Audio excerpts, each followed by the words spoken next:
Throw it up. Start twerking like Miley. Oh yeah. Twerking like Miley. Don't pop it like Miley. Hola, buenas tardes a todos, bienvenidos a mi canal. Hoy les hablaré sobre la programación en lenguaje C++. Para ello me apoyaré de dos videos. En este primer video veremos algunos conceptos básicos que nos ayudarán a conocer mejor este gran lenguaje de programación. La principal razón para que las personas aprendan lenguajes de programación es utilizando las computadoras como herramientas para la resolución de problemas. Así que antes que nada veremos qué métodos son utilizados en la programación. En primer lugar tenemos el algoritmo. Un algoritmo se define como una sentencia ordenada de pasos que conducen a la solución de un problema dado y expresado en un lenguaje natural. Un algoritmo debe ser preciso, indicando el orden de realización de cada uno de los pasos. También debe ser definido, es decir, si se sigue el algoritmo varias veces dando los mismos datos, este debe arrojar los mismos resultados. Además, debe ser finito, quiere decir que el algoritmo debe terminar en un paso, debe tener un fin. Aquí podemos apreciar un ejemplo de un algoritmo. En este caso, el algoritmo trata sobre la suma de dos números o variables.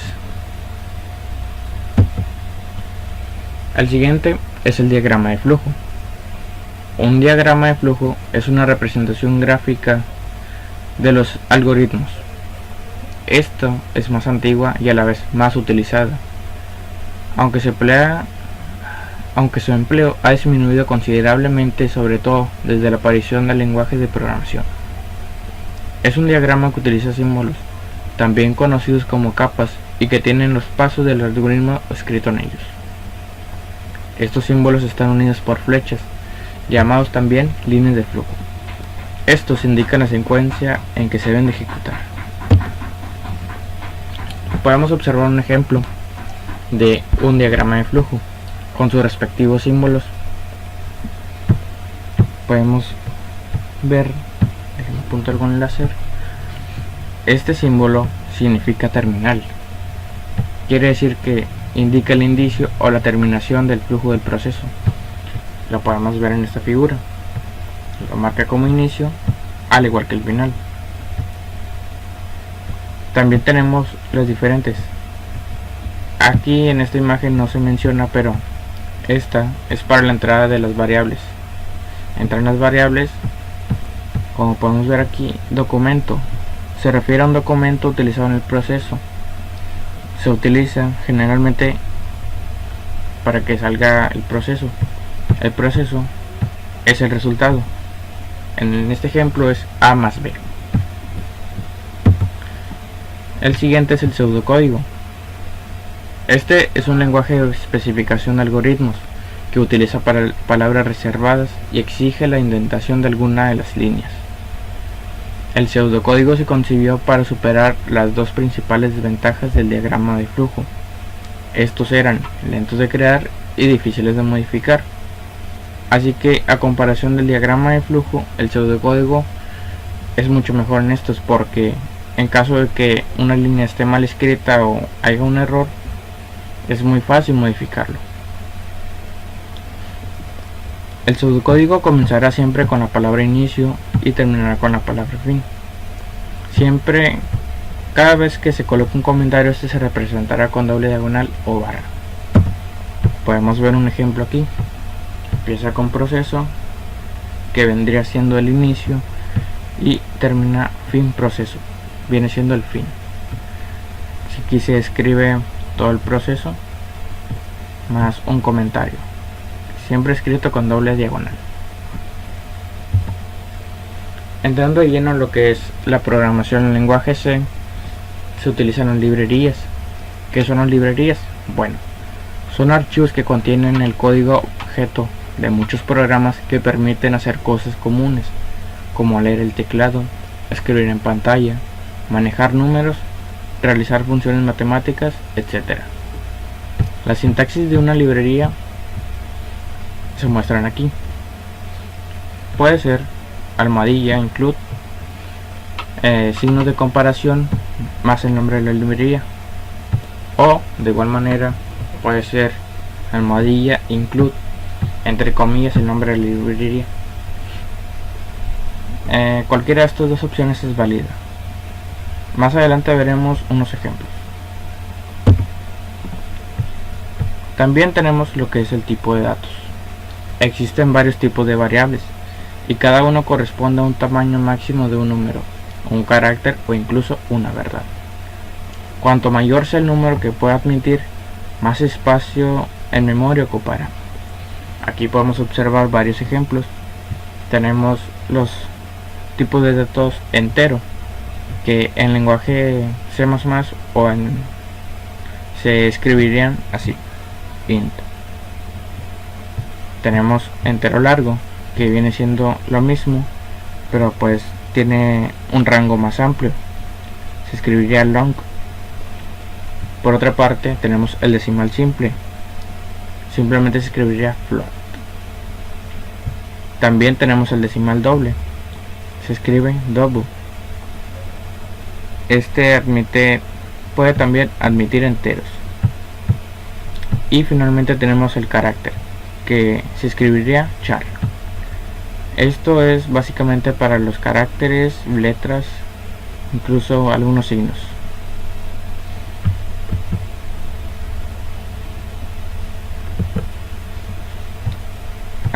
Ahora veremos un ejemplo de un programa en este compilador, el cual se llama Borland.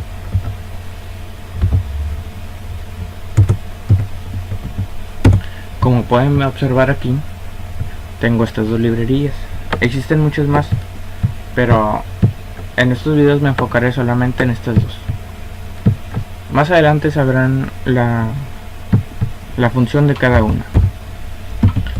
Por lo pronto me permitiré escribir aquí, explicar el esquema.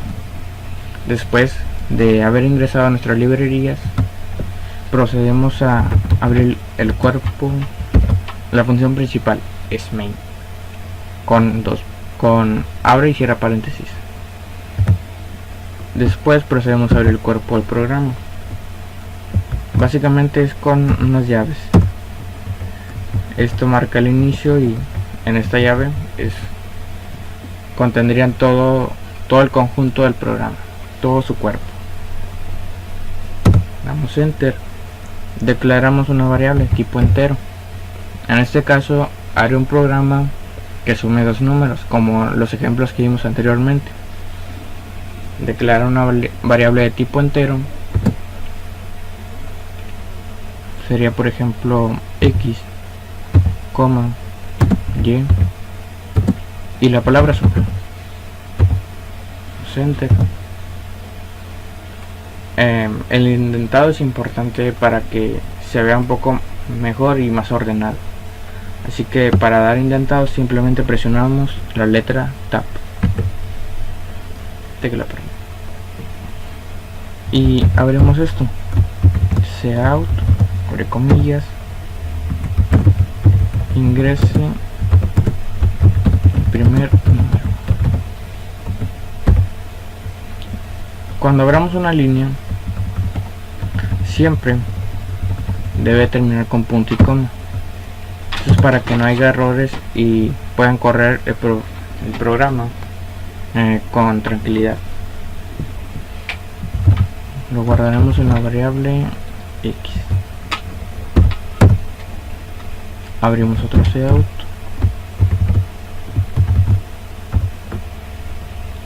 que nos diga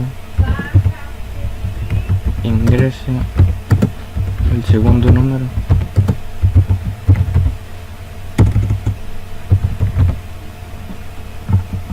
Y cerramos con ello. Lo guardamos en la variable y. Después de esto, hacemos que nuestra variable suma sea igual a x más y. Cerramos punto y coma, abrimos un nuevo cout que nos muestra el resultado. En este caso sería la suma es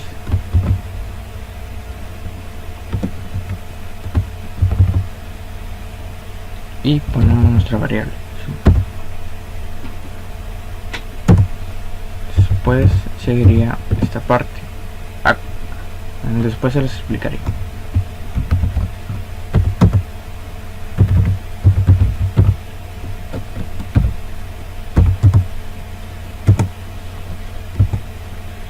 Ok, aquí tenemos nuestro programa. Ahora sí, desde el inicio podemos ver nuestras librerías. La librería iostream.h nos sirve para datos de entrada y salida. En este caso, los datos de entrada y salida serían con estas palabras: cout, coin. Podemos identificar la C del lenguaje C, out de salida e in de entrada. Por lo tanto, entendemos que cuando decimos ingrese el primer valor, lo va a guardar en la variable x.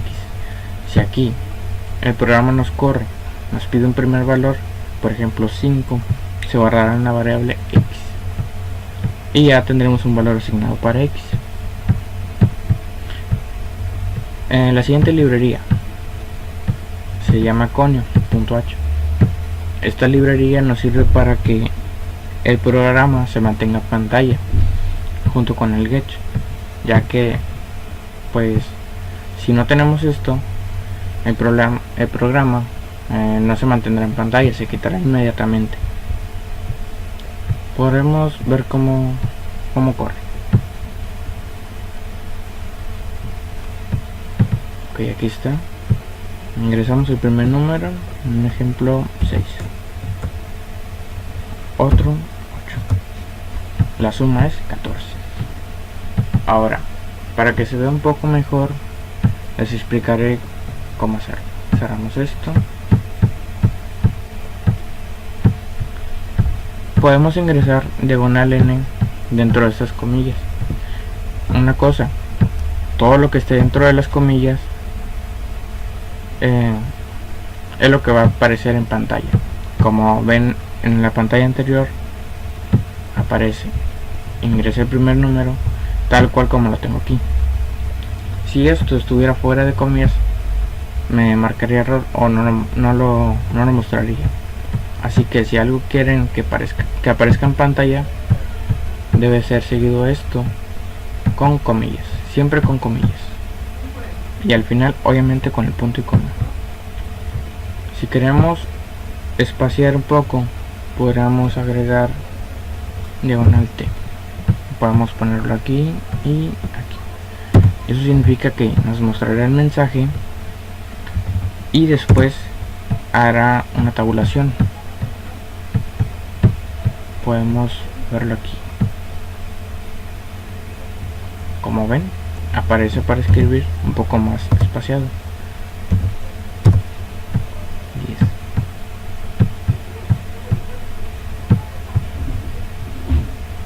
Y bueno, esto sería un ejemplo sencillo con estas dos librerías.